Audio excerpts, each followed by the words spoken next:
Welcome, everyone, to another episode of Working People, a podcast about the lives, jobs, dreams, and struggles of the working class today. Brought to you in partnership with In These Times magazine and the Real News Network, produced by Jules Taylor, and made possible by the support of listeners like you. Working People is a proud member of the Labor Radio Podcast Network. If you're hungry for more worker and labor-focused shows like ours, follow the link in the show notes and go check out all the other great shows in our network. There are so many. And please support the work that we're doing here at Working People, because we cannot keep going without you. Share our episodes with your coworkers, leave positive reviews of the show on Spotify and Apple Podcasts, and become a paid monthly subscriber on Patreon for just $5 a month. If you subscribe for $10 a month, you'll also get a print subscription to the amazing In These Times magazine delivered to your mailbox every month. Just head on over to patreon.com/workingpeople. That's patreon.com/workingpeople. Hit the subscribe button and you will immediately unlock all the amazing bonus episodes we publish every month and all the bonus content that we put out for our patrons over the past 7 seasons of the show. My name is Maximilian Alvarez, and first things first, I just want to apologize for the slight disruption in our publishing schedule the past week. We still got a great bonus episode up for our patrons. That was an episode where I talked to writer Julia Doubleday about COVID-19 policy and how much workers have frankly gotten screwed since the pandemic began, so you guys don't want to miss that. But today's episode was delayed because, to be honest, I am dealing with some really heavy family and personal news while working overtime at the Real News Network. So I appreciate y'all bearing with us. But brothers and sisters, believe me when I say that the wait is worth it. And the substance of today's episode is so damn important. And frankly, I think it's a testament to the fact that what we're doing with this show and what you're doing out there, all of the big and little things that we're doing to fight for each other and to leave this world better off than the one we've inherited, it all matters. It all has an impact, even if we ourselves never get to see what that impact is. And most of the time we won't. But right here, right now, we are getting, I think, a rare chance to see that impact in motion, playing out in real time. And we are all a part of it. As you guys know, for the past year, while we've been reporting on other critical struggles around the U.S. and around the world, we have committed ourselves to lifting up the voices and stories of working people living in and around East Palestine, Ohio. People whose lives have been turned completely upside down ever since a Norfolk Southern train derailed in their town on February 3rd, 2023, and ever since the disastrous, despicable decision was made soon after to vent and burn 5 rail cars worth of toxic vinyl chloride. I mean, we've recorded podcast after podcast with residents and railroad workers. Jules and I hosted a 12-hour live stream fundraiser for East Palestine before the holidays in December. And I've done multiple breaking point segments on East Palestine. I've hosted multiple Real News live streams. I've written about it, done interviews about it. And, you know, along with a handful of journalists and indie media makers like Steve Mellon at the Pittsburgh Union Progress, Joy Marie Mann, and Status Quo News, I mean, we've just simply refused to give up on this story and on these people. But it has been frustrating, to say the least, and, you know, frankly, emotionally devastating to report over and over again on the pain our neighbors in East Palestine are feeling, on the hell that they are going through. And, you know, half the time we were publishing episodes, there was always a kind of doubt in the back of my mind that anyone was really listening. And that's, you know, just the nature of doing this kind of work, I guess. It can be very lonely and quiet, talking into a microphone or a camera, never really knowing who's listening on the other end. But here's the thing. People are listening, and they're doing something. And that is why, after a year of covering this, I will finally, physically, be in East Palestine later this week. Because this Saturday, March 23rd, unionists, environmental justice groups, community organizers, community members from other so-called sacrifice zones, and supporters from around the country are coming to East Palestine to join residents there as part of the newly formed Justice for East Palestine Residents and Workers Coalition. Now, you're going to hear from members of that coalition in today's episode, and I think you're going to recognize a lot of familiar voices from East Palestine and from the labor movement. But you'll also hear lots of new voices. And you're going to hear about how this coalition has come together and how they've mobilized around the core demand to pressure President Biden to invoke the Stafford Act and issue a major disaster declaration for East Palestine. If Biden does this, according to the organizers, it will immediately unlock a whole suite of federal resources that residents desperately need and have been demanding for over a year now. And it will also, this is really important, it will immediately guarantee every resident emergency health care. And for residents like Chris Albright, whom we've interviewed many times on the show and whom I've developed a close friendship with, and Chris is a former pipeline worker and LIUNA member who has been disabled by the toxic fallout from the derailment.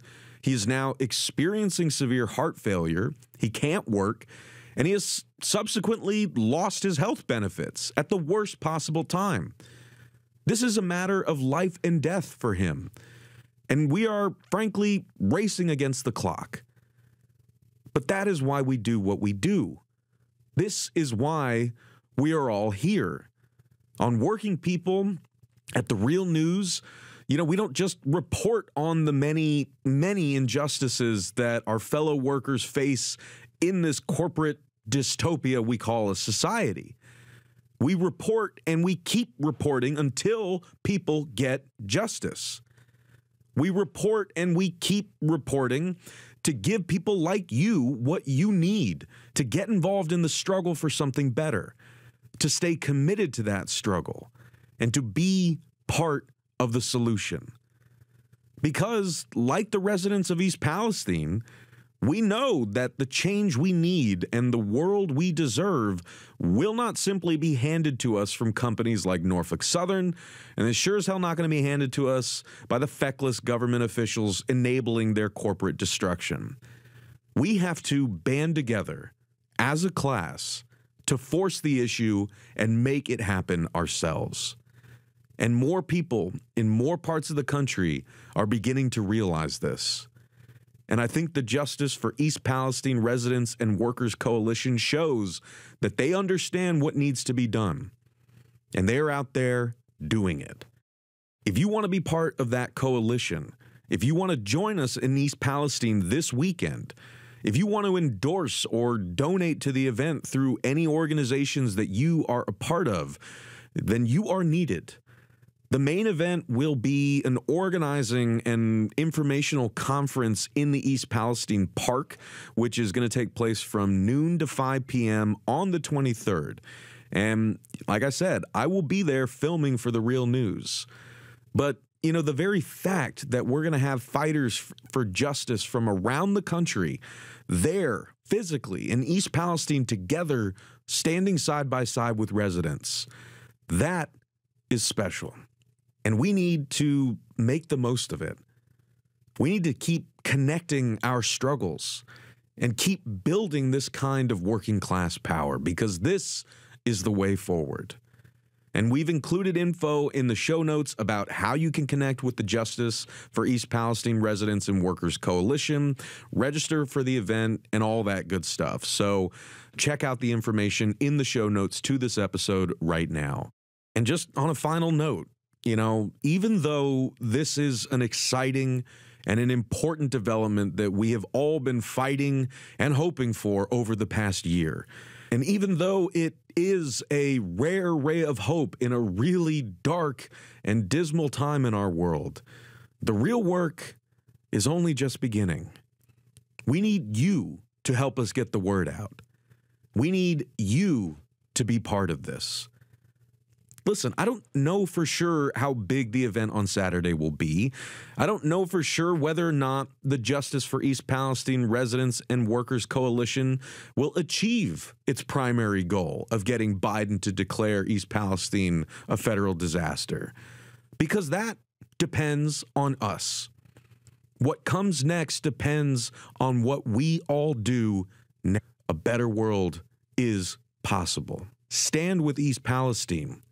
Don't wait until it's your community that is the next one to get poisoned. We can stop this if we fight together. And I promise you, if we do, a better world is possible. I got work to do. My name is Penny Logston, and I'm a proud member of the International Painters and Allied Trades Public Professional Maintenance Employees Local 2003. I serve as president of the Lee County Labor Chapter. When Brother Jeff Kurtz, BLET Local 391 member, brought the opportunity to collaborate with Steve Seltzer to organize a national campaign with goals of bringing the story and struggles of the residents and workers of East Palestine, Ohio, to the attention of all union members and allies across the nation, and demand that President Biden issue a major disaster declaration for health care for all victims under the Stafford Act we were all in. It is incredible that it has been a full year since the Norfolk Southern freight train derailment, and the residents and workers are still struggling and left with many unanswered issues, including lack of accessible and funded health care coverage. February 3rd, 2023, a Norfolk Southern freight train derails, and chemicals including vinyl chloride, a known cancer-causing chemical, along with other dangerous chemicals, were released into the air, ground, and waterways.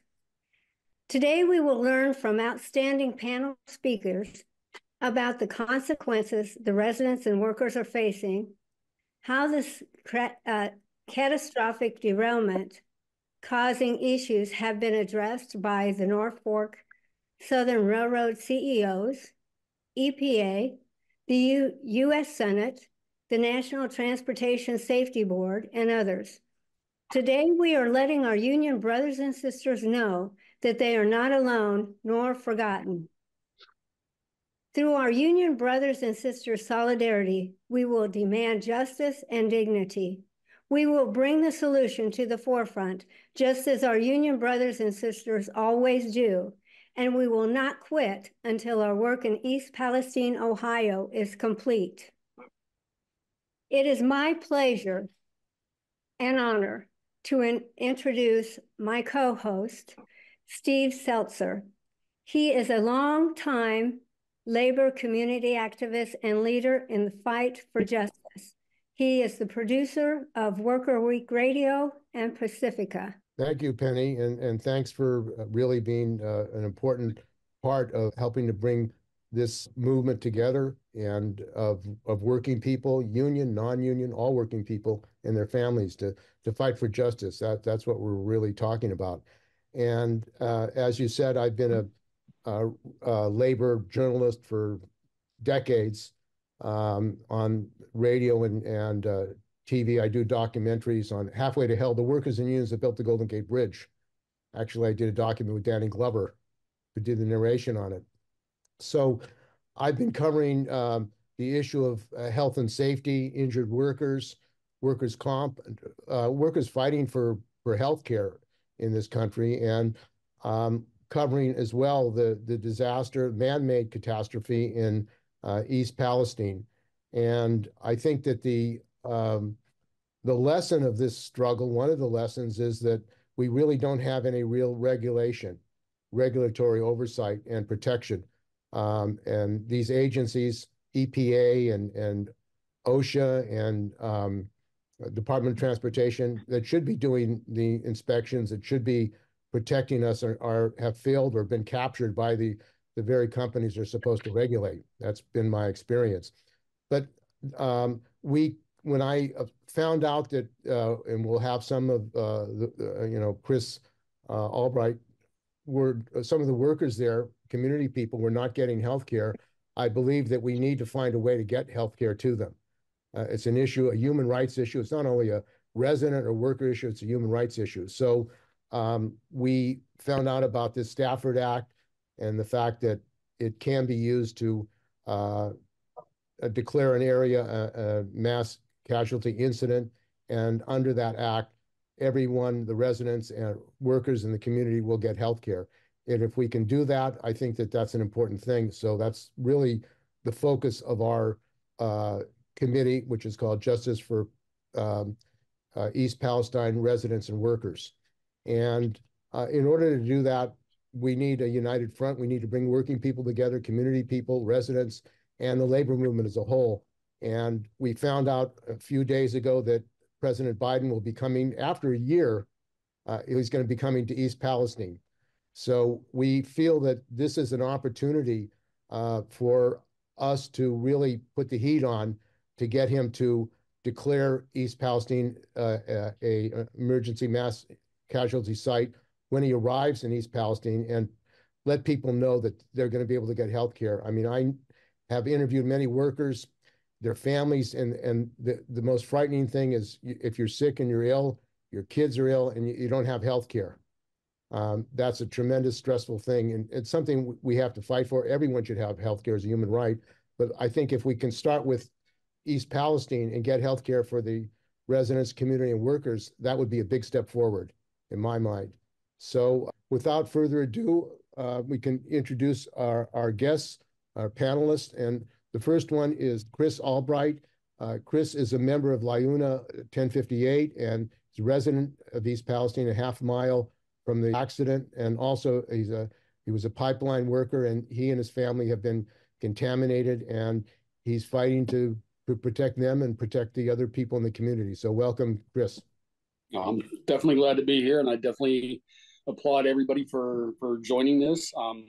Me personally, after the train derailment, I got diagnosed with congestive heart failure, which turned into severe heart failure. Basically, my heart grew to almost double the size and was barely pumping any blood. From that point on, I have been unable to work. Being that I've been unable to work, I've lost my health benefits. With the heart condition I have right now, the medications I have to take, one of them, I'm taking like 10 different ones. One of them is over $2,700 for just one. I have no income and I have no health benefits now. My wife has developed high blood pressure. My one daughter's been getting nosebleeds. My other daughter had gotten rashes before. We don't know what's going to happen and how we're going to be able to pay for things. We're scratching right now just to pay bills, let alone whenever I have to have any kind of my medication refilled. We don't know what we're going to do. And this was all through no fault of our own. This was something that was a complete overlook on safety regulations that should have never happened, and nothing's been done about it. And it can happen anywhere else in this world at any time. But because of that, like I said, I have no health care benefits right now. I don't know what's going to happen. I don't know what happens when my medications run out or if I were to get sick again. And since I've had this heart condition, I've been put in the hospital twice now. Last time was on Christmas Day, and I went into critical care. So, you know, things can happen at any time, and I have no idea how we're going to get through all this. You know, so I'm hoping that everybody listening and watching can definitely help and understand and have some sympathy and some compassion for fellow workers, fellow people, and we can get President Biden here to make this a mass casualty site and get us health care. Thank you very much, Chris. And one of the issues that we've faced in this country is getting coverage of these stories. I was looking at CBS, some of the reports of the news on the 1 year anniversary, and not one of them that I saw talked about the residents' fight for health care. And Chris is not the only one. The residents are losing their health care because in this country, you have to work mostly to get benefits, to get health care. So this is an issue for all working people. And I think we have to make the media pay attention to this about healthcare. And one of the people that can do this is Steve Mellon, who is a reporter, Pittsburgh Post-Gazette, and he went on strike against just for a contract for basic rights. And he is now a reporter for the Pittsburgh Union Progress, PUP, they call it. And he's been covering it, and he's written some very good stories and spent time doing the story. So welcome, Steve. Thanks, Steve. You know, it's interesting, Chris, to hear you talk about your healthcare concerns, and that's an issue all over the place. You know, when we first walked out on strike on October 14th, 2023, I got a phone call right before the strike, right before we took the strike vote, and it was the president of our local, and he said, "Steve, we need for you to chair our health and welfare committee." And I'm like, "What the hell does that mean?" He said, "You just need to make sure everybody has health care." And I said, "No big deal." I spent the next 3 months making sure people had their health, had health care. And, you know, you're talking about people who, some of our striking members had pretty serious health issues. This is a big deal in this country, in not having adequate, decent health care. It's especially acute, this issue is in instances like East Palestine. You know, you add this, Chris can speak about this much more eloquently than I can. You know, I come in as somebody from the outside. I try to get there, you know, every couple of weeks, sometimes a couple of times a week if I can. And what I see are people who are suffering real health consequences from this. All those things that Chris described, you know, people, everything from, you know, the bloody noses, the crushing headaches, the coughs, the rashes, all those things, and many others. And, you know, there's no clear answers. There's just way too many unknowns here for folks. Some people feel like their bodies are a ticking time bomb. You know, it's like, what did I ingest during that time? What am I continuing to ingest that's in here? What compounds am I breathing in? Am I absorbing? And am I going to get sick in a year? Am I going to get sick in 5 years, 10 years? Are my kids going to get sick? What's my responsibility as a parent, as a spouse? Do I stay? Do I take this huge financial burden of taking out another mortgage if I can and moving out? You know, these are terrible decisions for people to have to make. And this is through no fault of their own. As Chris said, you know, nobody asked for this. They were enjoying a leisurely Friday evening when in an instant, everything changed for these folks. You know, in addition to all these very real health issues that people are facing, we have, you know, the economic consequences of this. You know, I keep hearing that there's a lot of division within the community. So, you know, the sense of community has kind of collapsed. I saw this happen in the Mon Valley in the 1980s when the steel mills collapsed. You know, these people, you know, they saw all the institutions, the churches, the social clubs, the friendships fall apart. So there was a sense of isolation. And then you have some people suffering very real PTSD from what they experienced in that day and the succeeding days after the derailment, when they had that huge that vent and burn process. This is an incredibly complex story. It cannot be, you know, one of the reasons I like to go back to it over and over again is this is not a story that can be told in a 2-minute TV take. You know, there's a lot going on here. A lot of people are dealing with a lot of issues as a result of what happened at 8:54 on February 3rd of last year. And I think anything we can do as workers, fellow workers, as organized labor, to ease some of this burden. First of all, I think it's our duty as fellow workers, as fellow human beings with empathy, to try to help people where we can. You know, we're in a unique position because we are organized. We know how to bring people together. We're all organizers. And I think, you know, this is a moment for labor. we just had the summer of strike, where labor got a lot of attention. This is a way for us to show that we know how to look beyond our own self-interest and to reach out to other workers and to do something very real, very concrete to help ease some of the burden that these folks in East Palestine are having to face.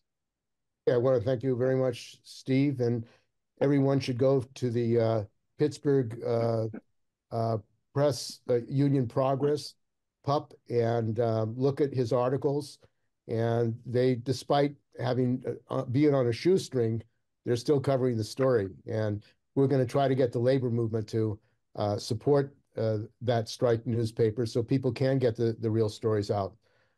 So our next speaker is Charlie Wishman. He's president of Iowa Federation of Labor, AFL-CIO. Is a member of the American Federation of Teachers, Local 716, and with Machinists Local 254. Welcome, Charlie. Thank you very much, Steve. First of all, brother Chris, just know that the labor movement across the country have been thinking about you and your community, and all the members there, everyone who's been affected, just because you don't hear about it on the news as much as you did. It's top of mind for so many folks, and I want to give hats off to the Lee County labor chapter, and like Carrie Duncan, who kind of floats in between Des Moines Henry and Lee and all over Southeast Iowa, but they are a small but mighty group that has been really working on a lot of these issues that doesn't just affect Iowans. This is a national issue, and the reason why I say it's so much bigger. I know we're talking about rail, but this is so much bigger when it comes to health and safety. I think that if we could have taken, there's plenty of lessons to take away from the pandemic, but especially after watching what I sometimes refer to as the meatpacking plant horror show that went across the Midwest here during 2020, excuse me, and during the pandemic. I think that one of the things that we needed to learn from that, and short discussion before this, is that community health and safety and worker health and safety are inseparable. What happens at work doesn't necessarily, the health problems, workplace safety problems that happen at the job site, at whatever your job is, whatever your work is, it doesn't stay there. It affects the entire community. And what is so disgusting to so many of us about all of this, so when it comes down to it, the common thread that goes through, whether it's Norfolk Southern or any of the rail companies, or whether we're talking about, say, Tyson in the meatpacking example that I'm using here right now. Pardon me, my dog's chasing the cat. It's corporate greed. And that's what it all comes down to. Corporate greed is absolutely not just putting workers in danger, but corporate greed is what is putting the entire country, our communities, in danger. And a couple of Iowans have heard me tell this story before, but at kind of at the height of the meatpacking plant outbreaks here, we at the state fed here in Iowa, along with the UFCW, we met with our governor, and we probably for at least a half hour, if not longer, laid out, and this was like late April of 2020. So it was just getting going. And we laid out every single possible thing that we could think of, knowing the information that we knew at the time, to help make things safer inside meatpacking plants. And not only did our governor ignore us, probably her and told Tyson and the other packers to do pretty much the opposite. and then maybe about 2 days later flew out to Washington and asked President Trump to invoke the National Production Act to send those workers back into the plants. I can take you to a spot in a parking lot where somebody came off of their shift in Waterloo, Iowa, and collapsed and died. It doesn't need to be this way. I don't care what industry you're talking about, whether Chris, you've been doing really, really dangerous work and tough work as a pipeliner. Whether we're talking about, like I said, working in conditions and pandemics, a total disregard for the working class of this country. And it's all for just so billionaires can make more billions. So I want to say thank you to everybody on this call who is working in whatever capacity they can. I'll just end with this: the legislation that was referenced. When I called our national AFL-CIO to see, okay, where are we at? Do we support this or not? And they actually said, yeah, we do support it, but we think it needs to be better. There are some issues with it that we think need to be better for workers. Now, I mean, that doesn't mean that we wouldn't want to see the Stafford Act passed. Don't get me wrong, but we need to fight as hard as we can, because that Workers' Memorial Day list seems to get longer every single year on April 28th. So thank you, brothers and sisters. Appreciate it. And I'll be around. Great. Thank you. And I'm glad you're connected what's going on in East Palestine to workers in the packing plants. I mean, every industry in this country. I mean, I'm from Bay Area, Silicon Valley have toxic plants, electronic plants. People are getting contaminated in these plants and in their homes, and they're not getting the protection they need. And that was supposed to be a clean industry. So it's all over this country. One of the ways I found out about Chris and what's going on is through Maximilian Alvarez. He had a live benefit for the people of East Palestine during Christmas. And we have a labor radio network, which he's a member of, I'm of about 170 radio programs around the country, podcasts.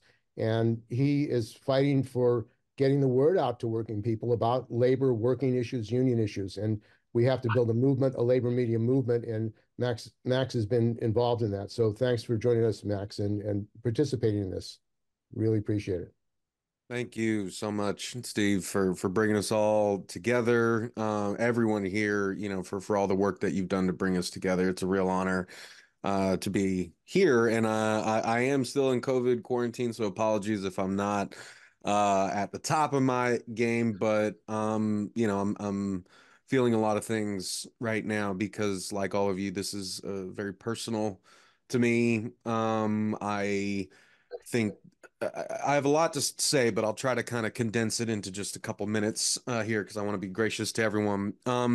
First off, just to pick up on some of the things that have already been said, like Steve mentioned, I am the editor-in-chief of the Real News Network here in Baltimore. I'm also the host of the podcast Working People, and I host a labor segment on the channel Breaking Points called The Art of Class War, where I try to lift up the voices and struggles of our fellow workers, union and non-union alike. Right. And I came to the story of East Palestine a year after spending, just all my time interviewing railroad workers, right? The vast majority of whom, in fact, all of whom, were warning in some way or another that something like East Palestine was inevitable if we did not substantively address the issues that workers across the 12, 13 different unions and representing, over 100,000 workers on the freight rail system were screaming about, during the high stakes contract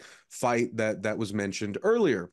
And lo and behold, after both parties in Congress, including, Joe Biden, like Bush did in the 90s, you know, anyone who's in power is going to do the exact same thing. They're going to invoke the the Railway Labor Act. They're going to force contracts down workers' throats. They're going to side with the industry and effectively give the industry the thumbs up to keep doing what it has been doing. And what it has been doing is destroying our supply chain by destroying the people who run it, right? And so, I was talking to those people for my show all throughout the year last year. And some in really harrowing, pointed detail were warning that the longer these trains got, the fewer people we had on those trains, the fewer people we had checking the track, the fewer people we had checking the cars, the more we were automating different essential like functions, maintenance, safety, dispatchers in the dispatch office, the more that we were essentially cutting corners, cutting costs so that they could, you know, make record profits, juice the bottom lines of executives and shareholders, right? Something was going to give. And we, our people, our neighbors, people like Chris and his neighbors, we are the ones who are paying for that corporate greed. And I want to impress upon everyone here, anyone who's going to listen to this afterwards, kind of two things that I try to impress upon people whenever I'm asked to talk about this. The first is that the catastrophic derailment of the Norfolk Southern train this time last year and the subsequent decision to, quote, do a controlled burn of 5 cars worth of toxic vinyl chloride, even when that was not the recommended action by the people who make the vinyl chloride. That whole mess is one of the greatest industrial accidents in our country's history. And a catastrophe of equal or greater proportion could literally happen again tomorrow because we have done nothing to substantively address the conditions that led to the catastrophic derailment in East Palestine, to the lack of regulation and enforcement from the government side that has given not just Norfolk Southern, but all the Class 1 freight rail carriers the license to do whatever the hell they want with our supply chain. Again, the contract fight showed the government's not going to incentivize these companies to act differently.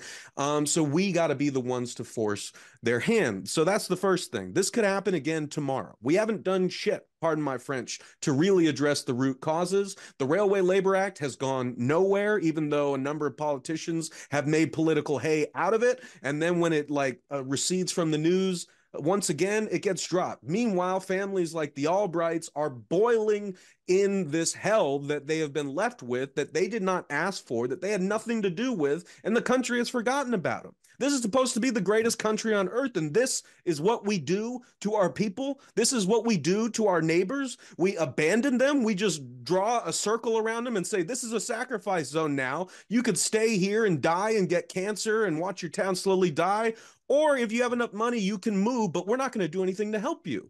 This is happening not just in East Palestine. This is happening across the country. This is happening in Flint. This is happening in Navajo Nation, where uranium mining has been giving people cancers for decades. This is happening in Red Hill in Hawaii, where people can't drink the water because the army has been poisoning it, right? This is happening here in Baltimore, near a CSX terminal that has also been declared a sacrifice zone because it's getting coal dust everywhere. Like, there's not going to be any zones left to sacrifice if we keep going down this road and not standing and fighting against the relentless onslaught of corporate greed and the destruction of all that we hold dear. Because that's what I really want to emphasize coming back to this, is that for families like the Albrights, and they're not alone, as we have already mentioned. I've been interviewing residents and families in this community, not just in East Palestine, but also want to mention how important it is for folks in the surrounding area, people in Pennsylvania. It's not like that the gas from all of that vinyl chloride just decided to stop at the Pennsylvania border, right? I mean, that has been poisoning people's land, air, water. People are feeling health effects for miles beyond the crash site. But for Norfolk Southern, if you don't live within a 1-mile radius of that crash site, you're basically on your own. And even a lot of people in that have been on their own. Sorry, I'm talking a lot. I'll shut up. That's okay. But this is a national outrage. Just the last thing, that we did not address the issues on the railroads that workers themselves have been warning was going to lead to a catastrophe for years to anyone who would listen to, that we did not address those years ago, is a national tragedy. That the community of East Palestine has been so thoroughly abandoned by Norfolk Southern, by the government, by the media, and by our country is a national disgrace, an absolute national disgrace. We should, yes, be empathetic. We should care for these people, but we should be mad. We should be angry that this is happening in our country. We should be angry that we are going around telling people that we have the right to tell other countries how to run their societies when this is what we are doing to our own, right? I mean, we need to stop this. We need to actually band together and fight back. Otherwise, they're going to take everything from us and leave us in just as much of a hopeless situation as the folks of East Palestine have been left in. So I'm here to help however I can. I'm trying the best I can on the media side. But, you know, we're an independent nonprofit outlet. You know, only so many people listen to us. And I really, really want to emphasize how incredible it is that out of like all the national media, a strike newspaper run by striking journalists for the Pittsburgh Post-Gazette who have been on strike unpaid for like a year and a half have done more coverage on this than most national media. That is insane. But also, thank you, Steve, and thank you everyone at PUP for doing that work. It's an honor to be in the struggle with you and everyone here. Thank you for having me. Sorry for talking so much. I think we need more outrage in this country about the conditions of working people and the lives of working people and their families. I mean, that's the only, that outrage has to be combined with political activity and work, but we need the anger. And I hate what's going on. It really has to stop. So also joining us is Bob Ansbach. He's a retired member of the BNSF Railroad, which is owned by one of these billionaires, Warren Buffett, who apparently needs more money for his coffers rather than protecting the health and safety of working people and communities in this country. And he's a member of BLET IBT 391. So welcome, Bob. Thank you, Steve. I just have a couple of quick stories on a couple of, if you will, trips on a train that I actually was on. No, it was shortly after, and I'm talking probably in the 80s. I'm going to give away my age here, but we come out of Kansas City on a UPS train, changed crews in Marceline, Missouri, and then the train continued to depart Marceline. When the rear end of the train come by the depot, we were required, because they'd just taken the cabooses off, required by the railroad to give it a roll-by inspection. 4 cars ahead of the rear end, over half a wheel was gone. What got my attention was sparks flying and fire flying, and I stopped the train because when I looked up to the north, a westbound train was coming into town. So I was thinking, we're going to have a derailment and I'm going to watch it all happen. But that train was a 70-mile-an-hour train that went over a hotbox detector or mechanical inspection site, and the mechanical detector did not go off or warn us that there was a problem. And then the second story is, well, I'll back up a minute, because at that particular time, we were trying to save the cabooses through our UTU union's efforts in Jeff City, Missouri. I personally had a meeting with our representative of our community, and would even travel to Jeff City to testify. And he said, "Oh, you don't need to do that." I should have done that, because on the day of the vote to get this caboose bill out of subcommittee, we lost 5 votes after the lobbyist made his rounds with campaign money. So the old verbiage of money talks and BS walks, that's how we lost our cabooses. The second story is kind of similar, where we were on a vehicle train, an entire train that hauls vehicles. And there again, we had an axle that failed, 70 mile an hour again, and we drug that axle. We got a notification over the radio. We had a hot journal. We stopped the train as soon as we could and got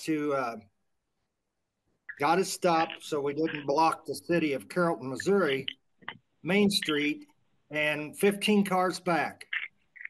The bearing had already failed, and we only went 6 miles from when we heard the detector notify us until we stopped. So these derailments can happen in a split second anywhere at any time. And if you're in between the electronic scanning devices and you have a car that fails, you don't have any warning. The train derails, separates the air hoses, you stop abruptly. But here's one instance where we drove a failed wheel across this detector with it did not sense all that heat. So there, I put no faith in the detectors. The faith was, as Charlie alluded to earlier, corporate greed. Take the weight cars, take the cabooses off the trains. No, now we got 5 people riding the engines up front. Let's take 2 brakemen and a fireman off the trains. And they're still not happy. They want to take the conductor off the train. So yeah, it's corporate greed. Okay, thank you, Bob. And they've been reporting that there have been over 1,500 derailments in the last year after East Palestine, which tells you that, in fact, it's the wild, wild west, and there's no accountability of these executives. It is, and your section crews today that work on the maintenance way, you have a truck driver and a foreman. In some cases, you might have 1 laborer, but that's it. That's the size of your section crews. Okay, thank you. Now, one of the issues that we're addressing in this issue of healthcare is that the toxic dump sites, and as Max was alluding to and others, are a problem all over the country. I live in San Francisco. We have a nuclear radioactive dump site, Hunters Point Naval Shipyard and Treasure Island, where people are being contaminated. They spent over $1 billion to remediate the Hunters Point Shipyard and to build condos in it, and people are getting sick in the community, workers, whistleblowers, residents are getting cancer, and they're having to fight for health care.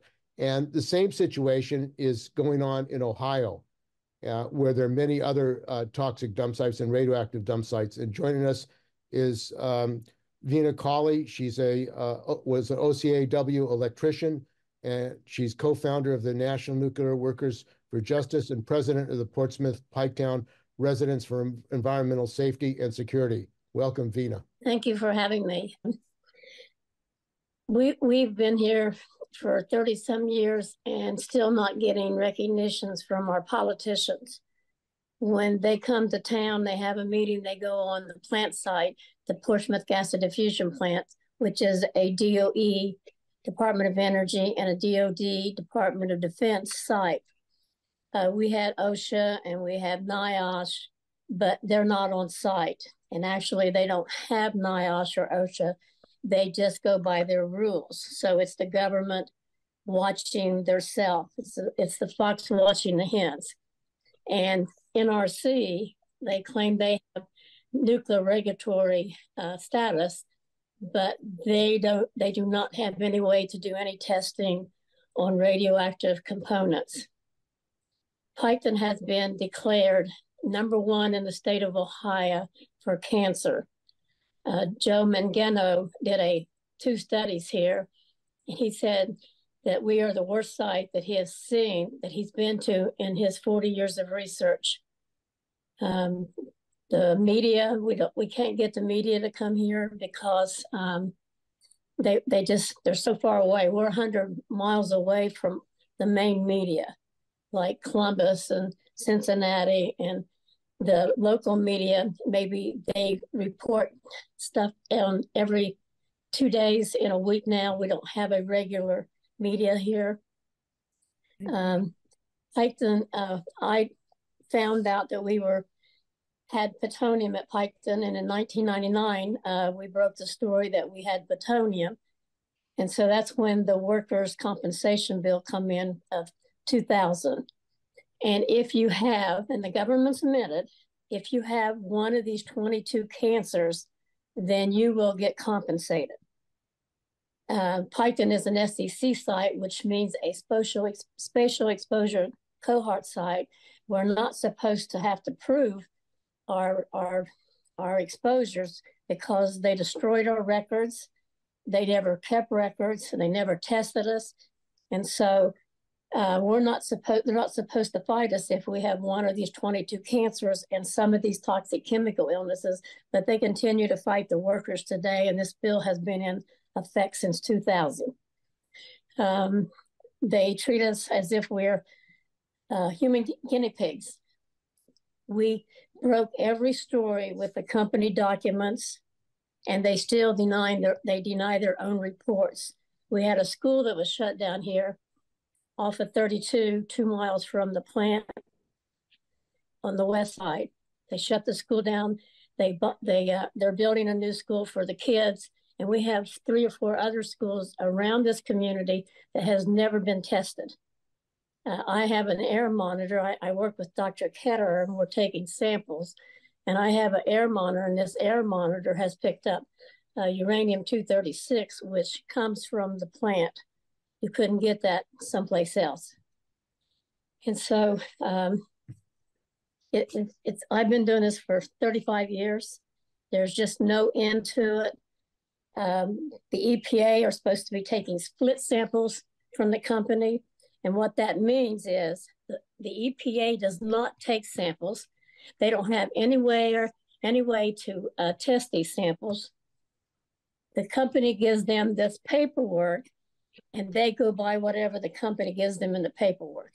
They are not testing this site whatsoever. We have plutonium, neptunium, beryllium, americia. We have americia 14 miles off site in another direction where there's a high school and grade school, and these 2 schools have never been checked. Anne Maria, who worked for the Department of Energy in Washington, D.C., she wanted to help the community, and she went back to D.C. and they fired her. So we're all fighting a bunch of criminals. I don't know how we're going to help the people of Palestine if they don't get some type of health care. Did I say it wrong? Is it Palestina? Anyway, I don't know how they're going to get health care because the government just fights it. The railroad's not going to help them. The railroad even has workers, and we're getting ready to be a hub for nuclear waste all over the world. They're going to reprocess. They're putting in 2 power plants they announced yesterday. These 2 power plants will feed small modular reactors. And what that means is all these sites has transuranic waste sitting on their sites. And we're going to be reprocessing this transuranic site. So that's going to make us a hub for the largest nuclear waste facility in the world. And Piketon is one of the largest facilities in the world when they were processing highly enriched uranium. And the other thing that we were doing back from the 50s, we had been reprocessing reactor fuel all these years, and the workers didn't know, so we weren't suited up for it. Well, now they're coming back, and they want to do the very same thing again, reprocess reactor fuel, this transuranics that's got plutonium and stuff at all these sites, and bring it in here for us to reprocess it for small modular reactors. It's really sad. I listened to all of you talk about your illnesses and the community there up here in Ohio. And I don't know how you're going to get, unless you keep the media pushing it and your people stick together. It takes numbers. It takes a lot of people to get them in Washington, D.C. to pay a lot of attention to us. It's hard for me to talk. I mean, I was a worker and I've been sick.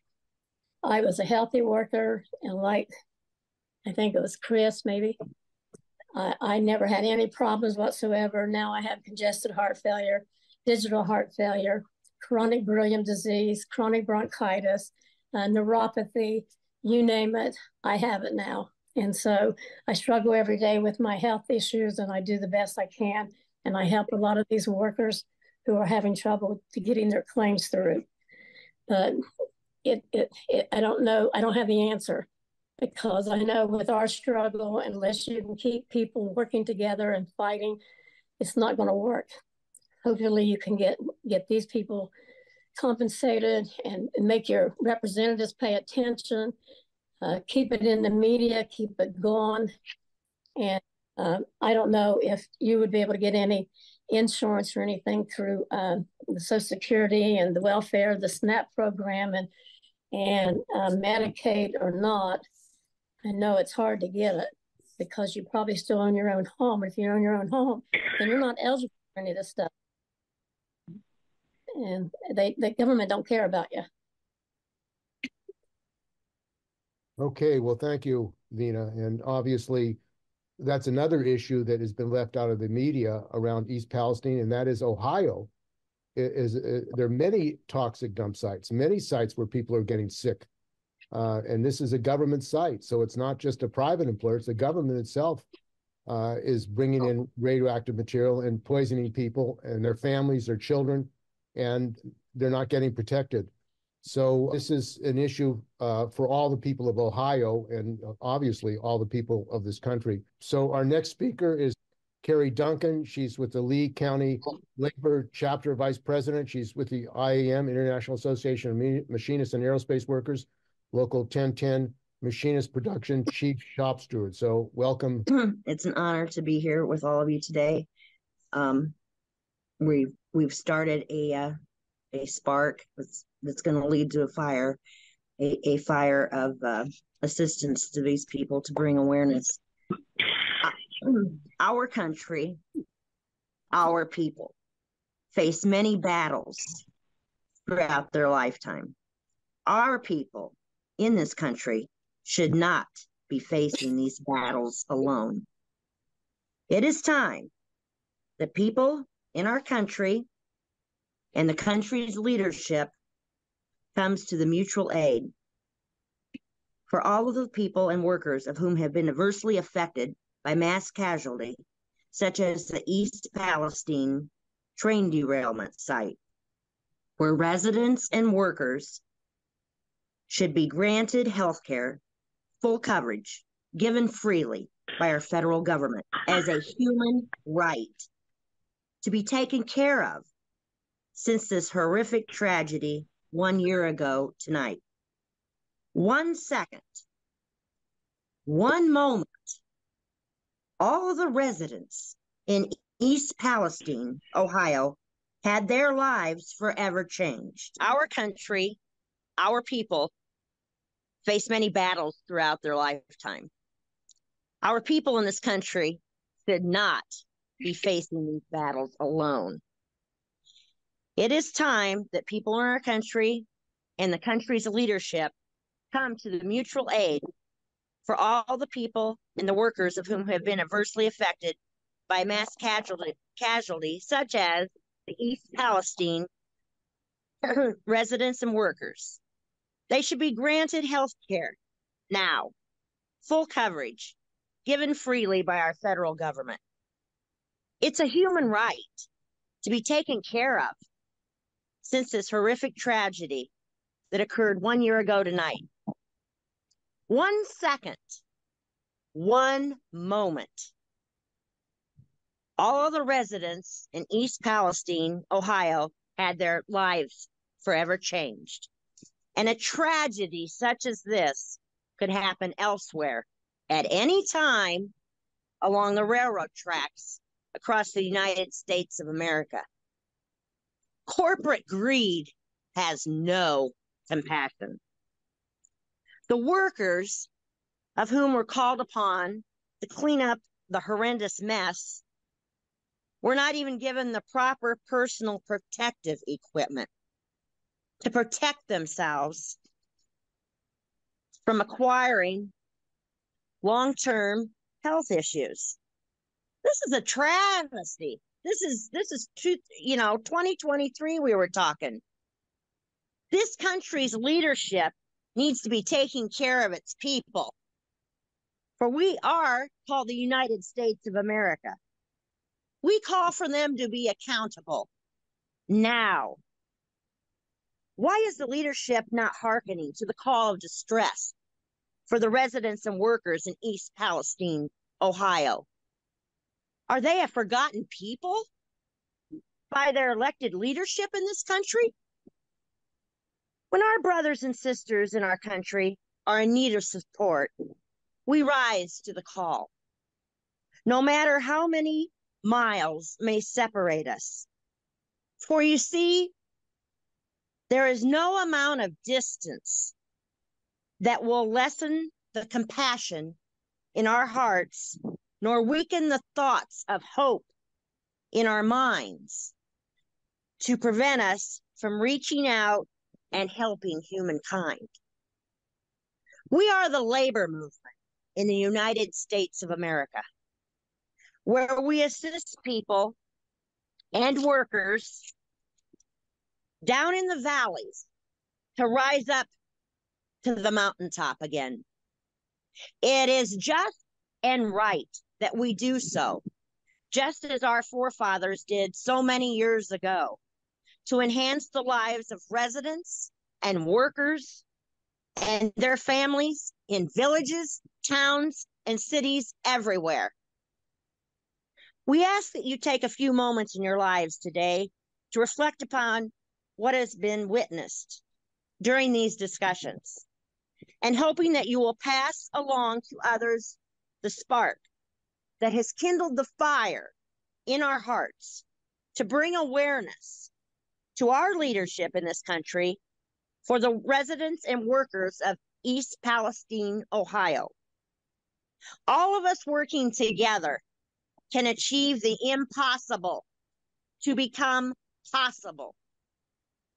That will be all of our efforts to get the EPA and President Biden to declare the area of East Palestine, Ohio, a mass casualty incident site under the Stafford Act.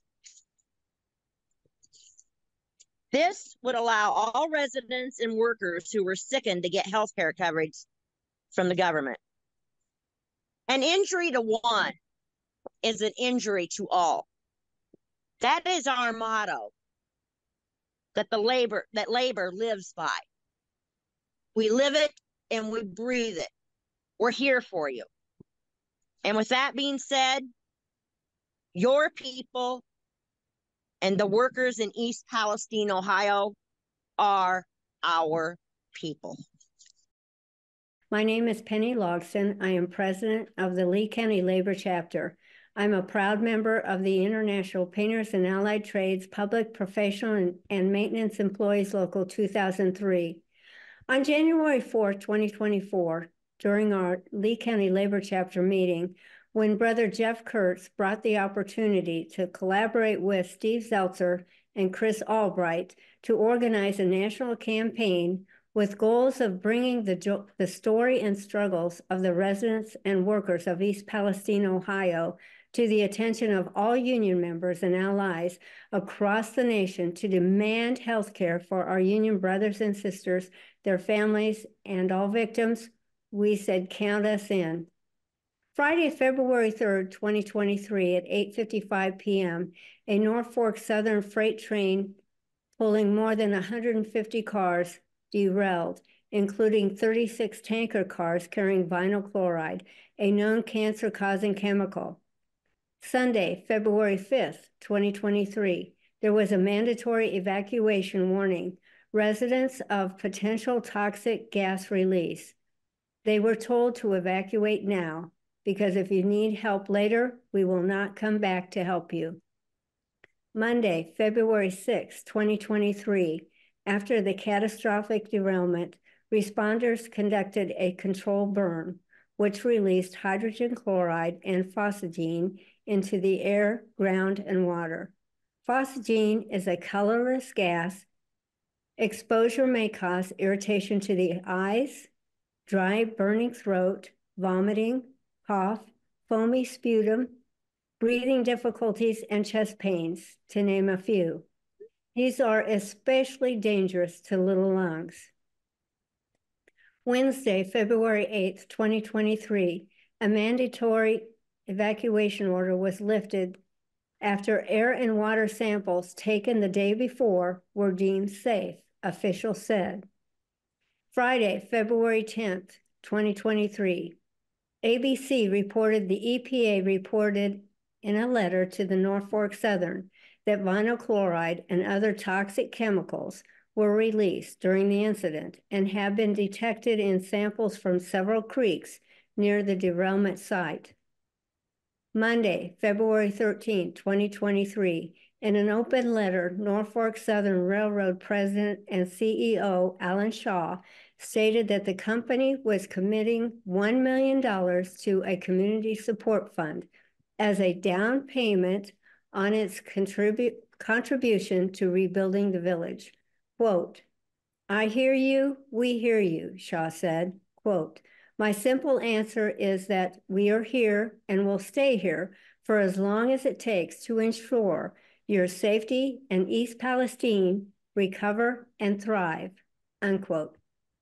Omaha, Nebraska AP reported Norfolk Southern's costs related to the East Palestine derailment have grown to nearly $1 billion, and its insurance companies have started to pay their share of the cost of the crash in Eastern Ohio. The Atlanta-based railroad reported third quarter profits of $478 million. Without the derailment costs, they said the third quarter profits would have made $601 million. February 3rd, 2024, the first anniversary of the catastrophic derailment, the newly formed Justice for East Palestine Residents and Workers campaign hosted a Zoom panel with experts, including Iowa Federation of Labor President Charlie Wishman, who spoke about worker safety as community safety. It is incredible that it has been a full year since the Norfolk Southern derailment, and the residents and workers are still struggling and left with many unanswered issues. Think a moment. Unless you have been listening to a podcast, how long has it been since you've heard anything regarding East Palestine? Today, we are again letting our brothers and sisters know that they are not alone nor forgotten. Just as we made great changes happen in the language of NAFTA 2.0 through united unions across the nation in collaboration with Public Citizens Trade Group and others, we will succeed. We are calling on all unions across the nation in collaboration with allies to stand together in solidarity and demand access to and medical-funded mental and physical health care to all victims of the catastrophic Norfolk Southern freight train derailment in East Palestine. This is our time to step up. We will educate, we will bring the solution, and through our solidarity, we will succeed. It is my honor to introduce our co-host, Steve Zeltzer, producer of Workweek and Pacifica. Steve? Thank you, Penny. And thanks to all of you for joining us today. And as Penny said, it's been more than a year since this catastrophic accident with vinyl chloride, and people are suffering in the community, workers are suffering.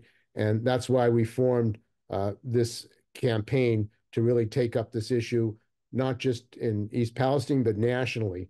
So working people can organize, get educated, and fight to get health care for the people of East Palestine and other people around this country who need health care. I mean, East Palestine is not unique. There are millions of Americans, and particularly even in Ohio, at toxic dump sites who need health care and are live in conditions of fear and trauma over not being able to have health care. Next speaker is Jamie Ray Wallace. She's with East Palestine Unity Council president, and also she is a past union activist in the SEIU and other unions, and has been fighting to mobilize the community and labor. So welcome, Jamie. Thank you for having me, and thank you for creating this awareness. As Steve said, my name is Jamie Wallace. I was an executive board member of SEIU 1199 for 10 years while I worked at Cleveland State University. I loved my union work there. When I started, we had maybe 4 or 5 delegates. By the time I left, we had 34 delegates. Probably one of the most humbling experiences in my life was having an employee of Cleveland State who had not signed her membership card with the union in 34 years, walk into my office with a signed card and tell me that she felt that now was the time, that she had never believed in the strength of the union on her campus, and that I made her feel that strength. So I decided to move back to East Palestine, Ohio in 2018. I honestly thought that, I would retire from Cleveland State University. I had tried to have a child my entire life, was never blessed with a child. And at 42, I found out that I was going to be having my first child. My first thought was, I want to go home. I have 47 immediate family members that live within the 1 mile of the derailment that happened last year on February 3rd of 2023. I wanted that family support, to be able to have my niece to stop by and pick up their little cousin to go to the park, or, have that luxury of family watching my child while I worked. Kind of like Chris says, up until the derailment, I was living my happiest life. I was going to work, I was coming home and enjoying time with my family, time in nature. My life has changed so drastically since then. Right away, the EPA was telling people it was safe to return home. My husband and I even had kind of a little argument. He said, what are we going to do when they lift this evacuation? I said, well, we're going to go home. If the EPA says it's okay, it's okay. I pulled in my driveway the next day to grab some prescriptions. As soon as I pulled in my driveway and I was overtaken by a chemical smell, immediately my chest started burning. I felt like I couldn't breathe. My lips were tingling, throat burning, eyes watering. I didn't need a scientist to tell me that things weren't okay. My own body and my gut told me that things were not okay. I quickly started organizing, trying to get true answers. And I actually started the Unity Council for the East Palestine train derailment because I couldn't handle all this on my own. You almost needed a couple of full-time people just to watch what the EPA was doing, just to watch what our politicians were doing, to watch what Norfolk Southern was doing, to deal with people with mental health issues. There were just relapse. People were relapsing from drug and alcohol addiction. So I organized Unity Council exactly how I'd organized my union. The first thing is we had 5 unions on campus, so we would have what was called a Unity Council meeting, where we'd bring all those heads of the union together to talk about what needs overlapped. Because I ended up with so many delegates, I divided them into executive committees, and they would each focus on an article in our contract. We had an executive committee for healthcare, one for wages, grievance. So that's exactly what I did with Unity Council, as I organized us into politics, human health, media. And it wasn't until actually a reporter brought this to my attention. He said, did you ever have past organizing experience? And I said, no. And he's like, well, it's funny, you almost organized like a union. And I was like, wow, I did organize this after my union. I guess I had just never realized what I did was organizing. I know that seems strange. When I saw the need to get more unions involved was actually when a reporter came into town. His name is Charlie LaDuff, Pulitzer Prize winning journalist, but he's a Detroiter. He is a union guy. He's just like you and me. And he wanted to do a story on the industrial Midwest for Labor Day. Through a friend, got contacted with me, and he created this amazing video. And what he did is he started in East Palestine. And from there, he went to Youngstown, Ohio. He went through Warren, Akron, Cleveland, Toledo, to all of these areas that had been working class neighborhoods built off of the industry in the area, mostly steel. And all you see are these dilapidated, rundown homes. And just from the experience that I've had with our government, with corporate greed, with all the things related to East Palestine. And seeing that video, it was like something smacked me straight in the face. And what smacked me in the face was that the laborers built this country.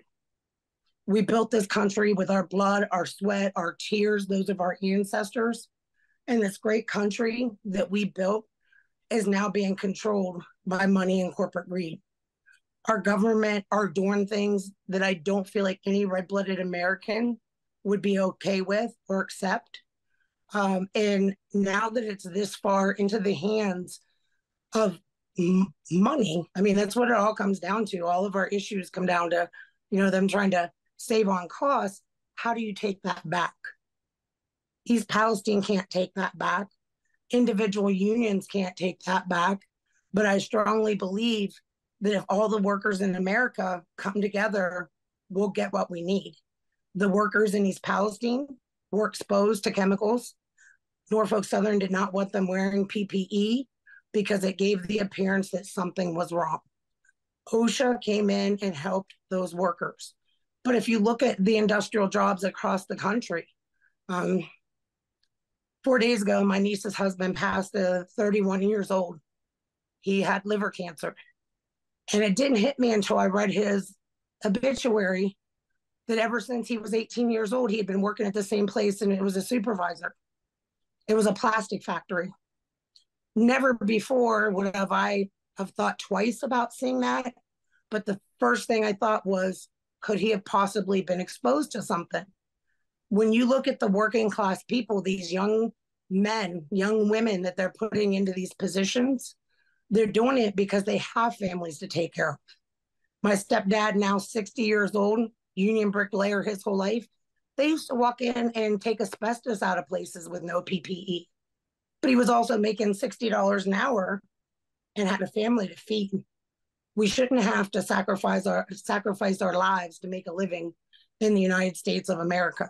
This is not just an issue with East Palestine. This is a systemic issue.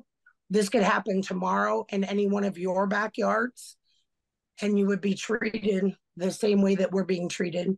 We're being ignored. Our health issues are being ignored. And I feel like the only way East Palestine is going to get help is awareness with the people, because I refuse to believe that any human being would be okay with children having bloody noses, children having seizures, rashes. I don't think anybody can look at this in East Palestine and say this is okay.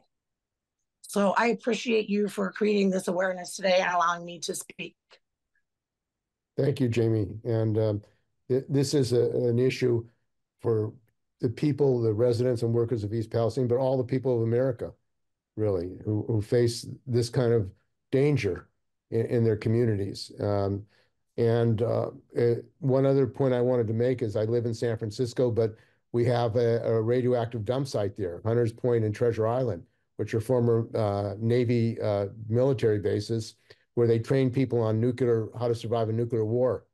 And they brought ships from the Marshall Islands that had been contaminated by radioactive blasts, and they sandblasted them, putting the radioactive material all over the place, not telling people, the danger of that. And as a result of that, for decades, people have been getting sick, cancers, and Treasure Island and Hunters Point, and they themselves are still fighting for healthcare right here in San Francisco. And they're developing condos. They want to build condos on top of a radioactive dump site, which is the height of insanity.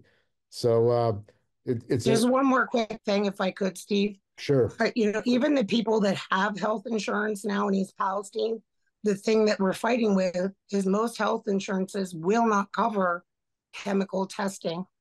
So even the people that have health insurance are not able to use the health insurance to get the help that they need medically. With so many people losing their jobs due to illness, due to mental health issues from the derailment, and losing their insurance, it shouldn't be a choice of feeding your family or taking care of your health for any American worker. Absolutely. And one of the things that's happened, which is a very positive thing, is there's a labor radio network around the country of about 170 labor radio shows. There's a rank and file effort to get the media out, to break the information blockade. And one of the most important organizations that's doing that is Real News, and Maximilian Alvarez is the executive director of it, and he's covering these stories and helping to break the information blockade. So welcome, Max.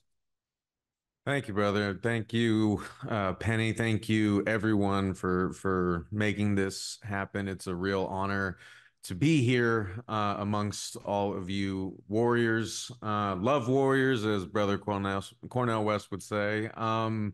I think I couldn't say anything better than Jamie just did, right? I mean, I think that whether we are in unions or not, right, we need to take that message to heart, because I feel like everything is so dark right now that we need to follow the light when we see it. And I think that in what Jamie was saying is the light shining like the path forward, right? Because as Penny said, right, we are over a year after this, avoidable, impossibly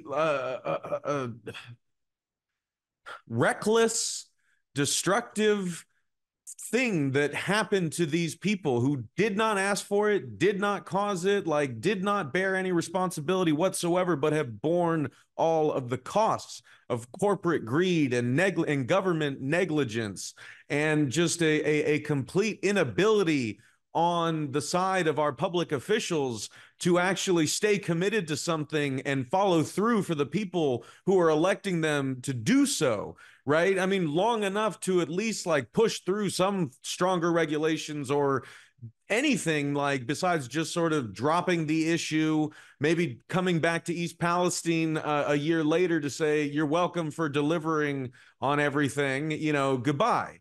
Right? As people like Jamie, people like Chris, people like, so many that I have been interviewing, month after month after month ever since this happened.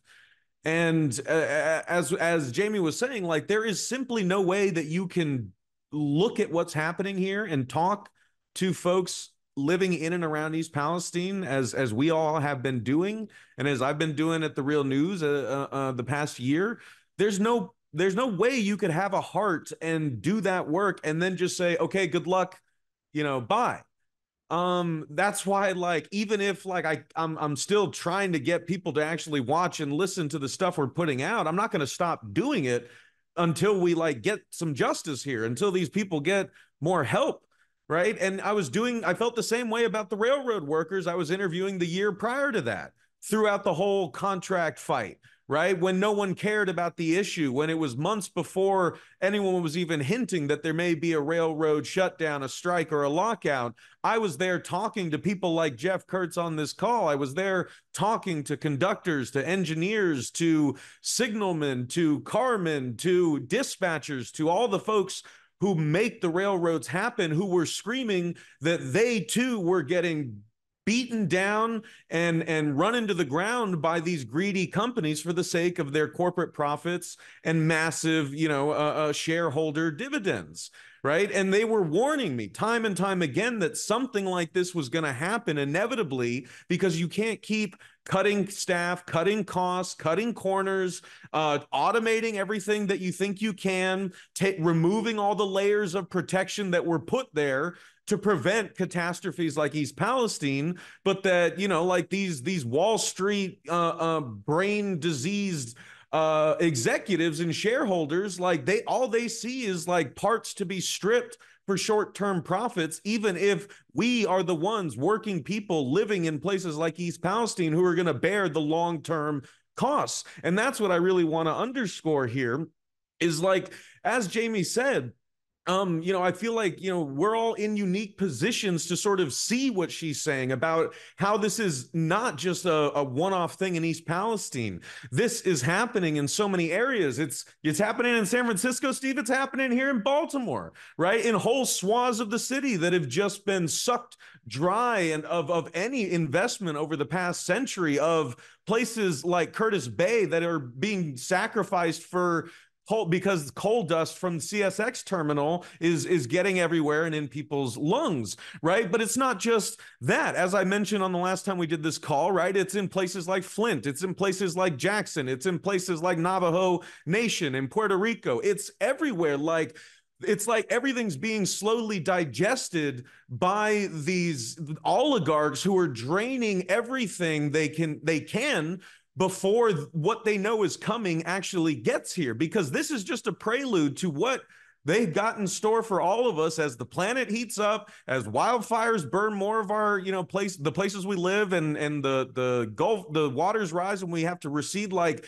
it's going to get a lot tougher in the 21st century. And they're already telling us, the politicians, the oligarchs, they're not going to help us, right? They're just going to leave us with the bill and dealing with all of the catastrophic damage. I promise I'm wrapping this up, but I've been talking to folks in places like Uvalde, Texas, who feel just as forgotten as East Palestinians in Ohio do. I've been talking to people in Cancer Alley, Louisiana, who feel just as forgotten as the people in East Palestine do. I've been talking to Pittsburgh Post-Gazette strikers who are in 17 months on strike, who feel just as forgotten as so many working people in this country do. And we need to stop looking around and waiting for someone to save us. As Jamie said, we are the ones who are going to do that. And I feel like there's a real, while everything is dark and feels hopeless, and we're not even talking about all the other awful stuff in the world that I have to report on every week, so I really feel how dark and depressing things are.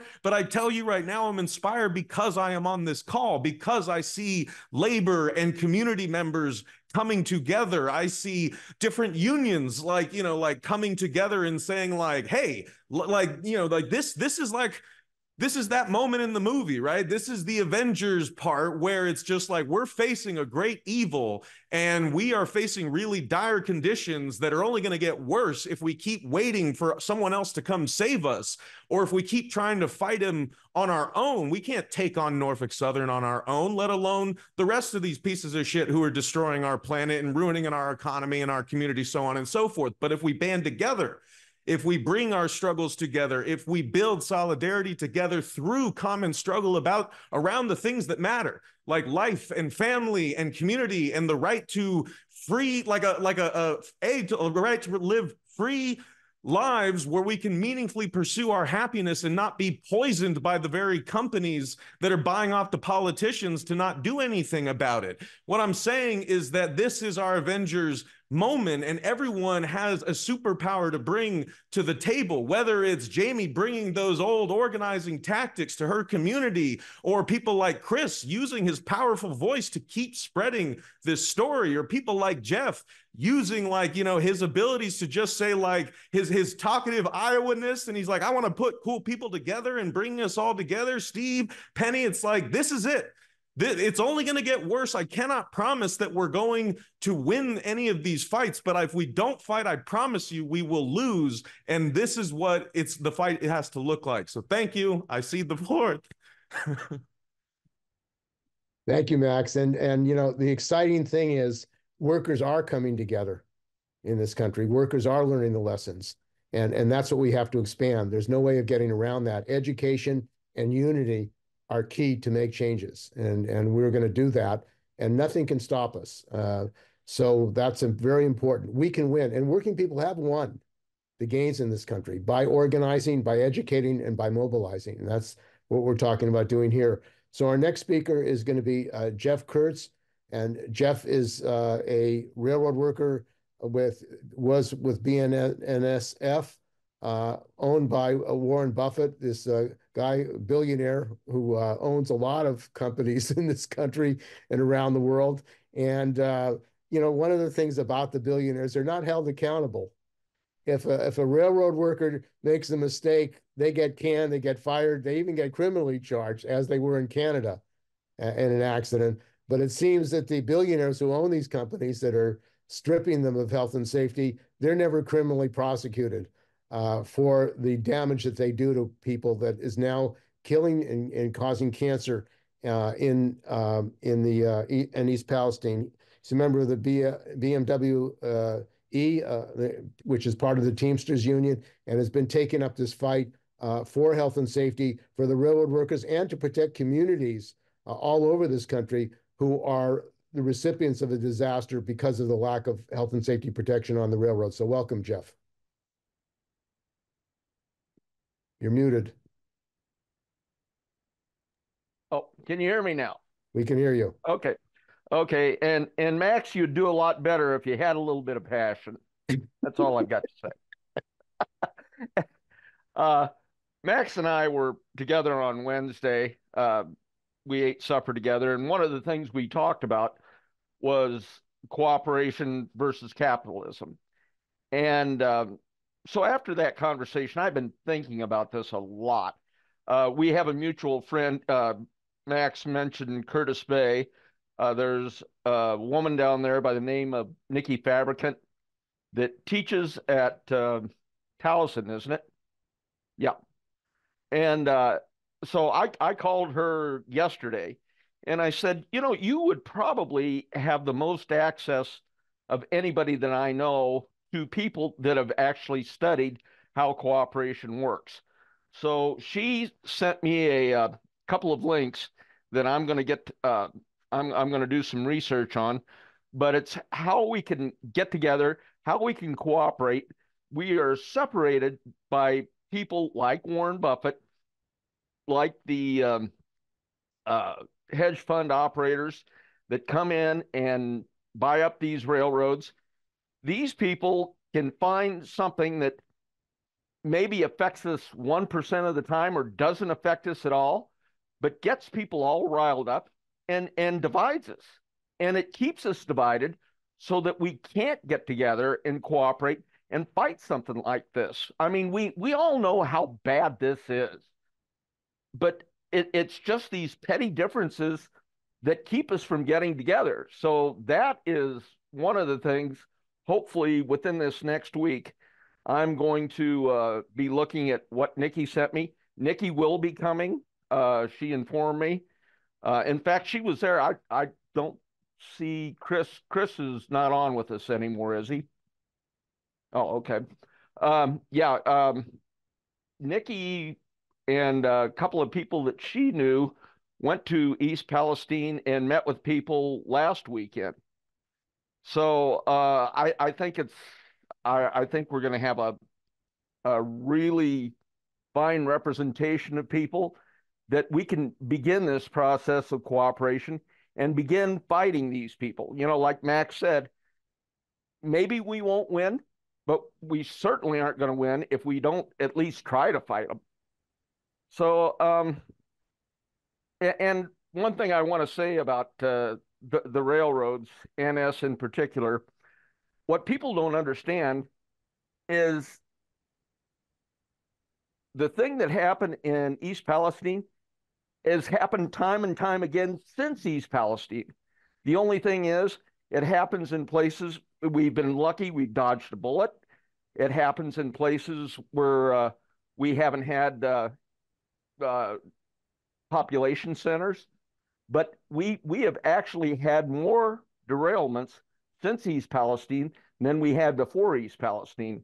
So it's the problem's getting worse and nobody's addressing it. And all you hear from both sides is them yelling at each other. They don't tackle the problem. And so I think that's one of the things that we have to bring to light at the conference, that there's things that they can do. It really is a complex problem. I'm not going to pretend that it's not, but the major parts of it are very fixable. And there's a lot that we can do to prevent this while we do hash out the more complex issues. So I think that's the thing that we really have to focus on. Thank you. Thank you, Jeff. And one of the things that we have in San Francisco, actually, every July, the month of July, is called Labor Fest. And we have it to commemorate the San Francisco General Strike in 1934, which in the 30s, there were general strikes, not just in San Francisco, they were in Minneapolis. There are many strikes and occupations of workers around the country. And that's one of the ways that workers really were successful in organizing unions, industrial unions in this country. Auto, General Motors, Ford, by occupations, by taking over factories. And I think we have to look at that of mass organizing campaign at Amazon, at all these non-union companies. FedEx, I mean, there are many non-union companies in this country where they misuse the law. They manipulate the NLRB rules to prevent unionization.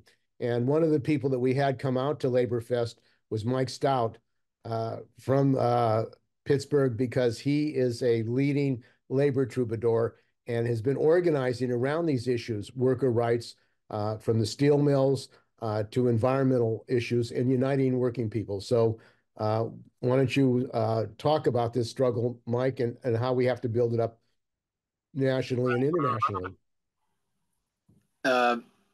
I just want to tell everybody that spoke, all you're doing is you're making my fire inside me bigger, and I'm getting angrier and angrier and more pissed off about, and that's going back 55 years. And I was the grievance chairman at the Homestead Mill, and one of the main issues I dealt with for 10 years at the mill before it shut down was the issue of safety and health, both on the job and off the job and in the community. And we filed numerous lawsuits, and we had a situation back in those days in the 70s where there was no separation between the environmental movement and the labor movement and the unions. There was no separation. It was it was different fronts, same battle. Well, what's happened that corporations have done successfully, which Maximilian, my brother, just told you about, was they've divided us up now. So you got hundreds and hundreds of environmental groups who all they do is they do stuff around the environment. And then you got the labor groups who are dealing with the safety and health issues over here. And then you got a wall between them that the companies and the government have put down, and they pitted the two against each other. And they pitted them both against the community. And we have a very unique situation here.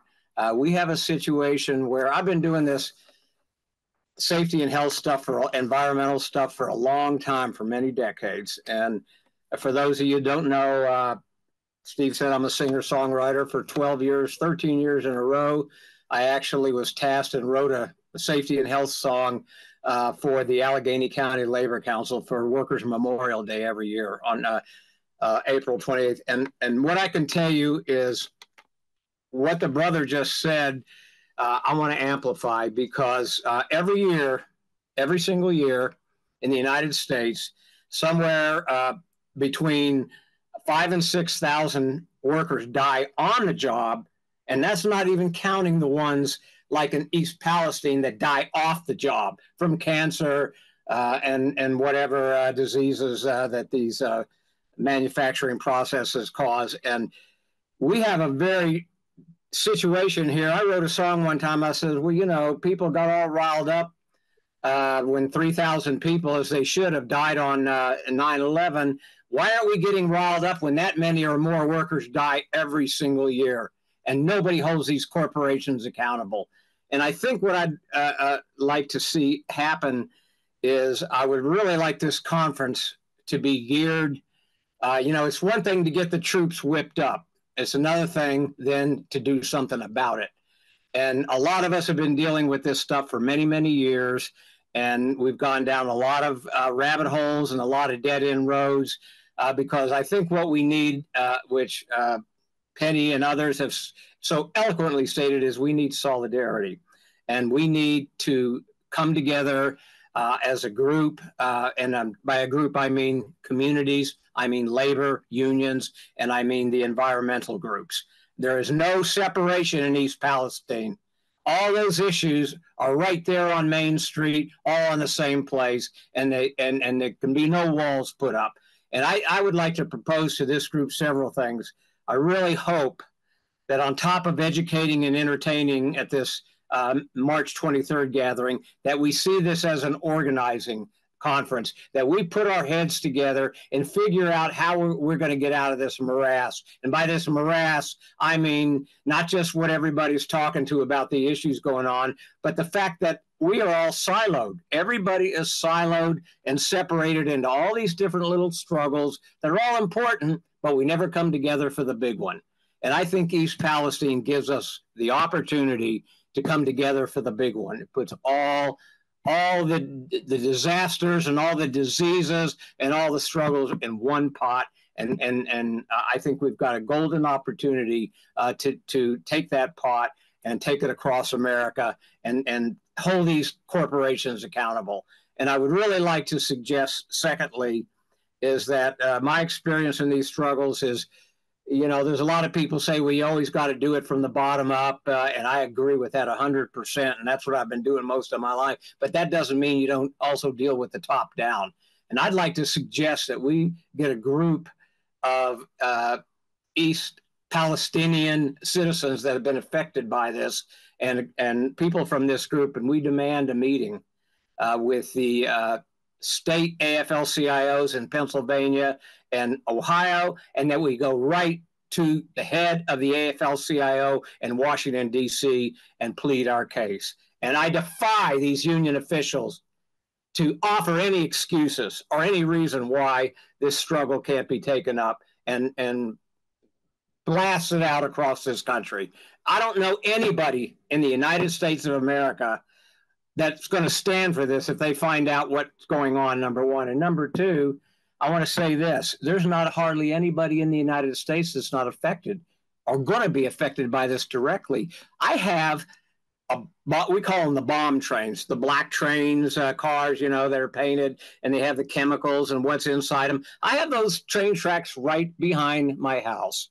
Right behind my house every day. 2 or 3 of those trains go by and they go through the city of Pittsburgh, they go through Allegheny County, and I guarantee you they go through the majority of counties in this state and Ohio. And it's time for us to get those people aware of what's going on, aware of what dangers they face, and do something about it. And I'm suggesting we're dealing with militant companies, militant corporations, and it's time for us to get militant. We're not going to go with our hat in hand begging. I think it's time for us to start demanding. And I want to say one last thing.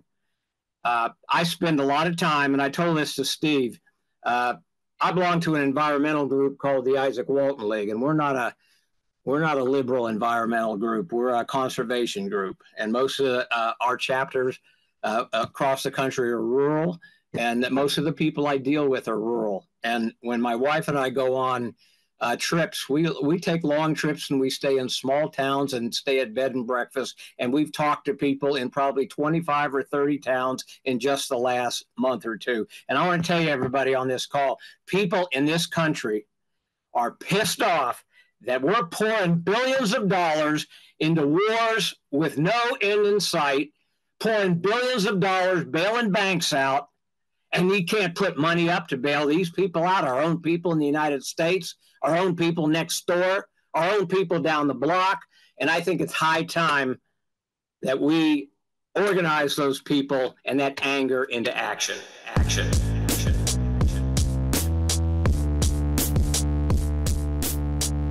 All right, gang, that's going to wrap things up for us today. I want to thank all of the incredible speakers who were featured on this compilation episode, all of the incredible organizers behind the Justice for East Palestine Residents and Workers Coalition, Steve Zeltzer, Penny Logston, Chris Albright, and everyone else who is doing the work to make this happen. You guys are real-life superheroes. Seriously. And as always, I want to thank you all for listening, and I want to thank you for caring. Remember, this event in East Palestine is happening this Saturday, March 23rd. So time is kind of the essence here. Reach out to the coalition, get involved, help spread the word. And if you're in East Palestine or going there this weekend, then I'll see you there. And I'll see you all back here next week for another episode of Working People. If you can't wait that long, then go subscribe to our Patreon and check out the awesome bonus episodes that we've got there waiting for you and our patrons right now. And also, go explore all the great work that we're doing at the Real News Network, where we do grassroots journalism that lifts up the voices and stories from the front lines of struggle. You can sign up for the Real News newsletter so you never miss a story, and you can help us do more work like this by going to therealnews.com/donate and becoming a supporter of The Real News today.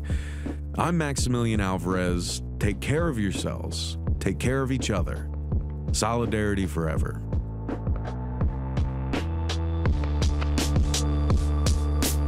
When my face you no longer see, I live on, yes, I live on. Wherever we go, we are going to roll the union on. The song, I live on, yes, I live on. Wherever hungry are we, just as hungry can be. The song, I live on, yes, I live on. While mean things are happening in this land, it's read a song, I live on, yes, I live on. Wherever the book, mean things are happening in this land is read, I live on, yes, I live on. Wherever the videotape of me is shown, I live on, yes, I live on.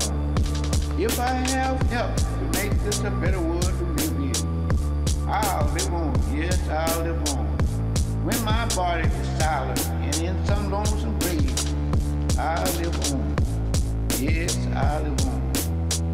When my songs and poems are read, I live on, yes, I live on.